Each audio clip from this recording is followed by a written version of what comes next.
தேவனுடைய நாமம் மகிமைப்படுவதாக. இவ்வுலகில் யாராக சஞ்சரிக்கிறோம்? 1 பேதுரு 1:17 அன்றியும் பட்சபாதம் இல்லாமல் அவனவனுடைய கிரியைகளின்படி நியாயம் தீர்க்கிறவரை நீங்கள் பிதாவாக தொழுது கொண்டு வருகிறபடியால் இங்கே பரதேசிகளாக சஞ்சரிக்கும் அளவும் பயத்துடனே நடந்து கொள்ளுங்கள். கிறிஸ்துவுக்குள் அன்பானவர்களே, நாம் வாழும் இந்த பூமி நம்முடைய சொந்த குடியிருப்பு அல்லவென்று வசனம் சொல்கிறது.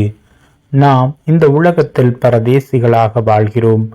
நமக்கென்று தேவன் இயேசு கிறிஸ்துவின் மூலமாக மீட்பை அனுப்பினார்.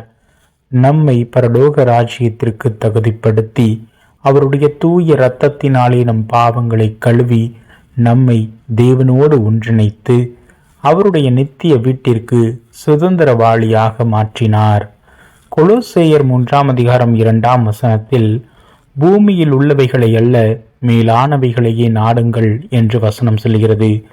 நாம் இந்த பூமியில் வாழும் நாட்களில் உலகத்தின் தேவைகளுக்காக நாம் நம்மை முழுமையாக அர்ப்பணித்து விடாமல் பொருளாசை, மாம்சத்தின் இச்சை, ஜீவன பெருமை அனைத்தையும் உதறினவர்களாக தேவனுடைய சித்தத்தை அறிந்து வாழும் பிள்ளைகளாக அவர் காட்டிய பாதையில் நடந்து அவருடைய வார்த்தைக்கு கீழ்ப்படிந்து கிறிஸ்துவின் சிந்தை உடையவர்களாக தேவ பக்தியோடு தேவ பயத்தோடு தேவன் இயேசு கிறிஸ்துவின் மூலம் இந்த உலகத்தை நியாயம் தீர்க்கப் போகிறார் என்பதை உணர்ந்தவர்களாக அவர் மூலமாக நமக்கு அவர் அருளின கிருபையின் பிரமாணத்தால் மீட்கப்பட்டவர்கள் என்றும் மனதில் நிறுத்தினவர்களாக நாம் நம்மை அவரிடம் தாழ்த்தி அர்ப்பணிப்போம்.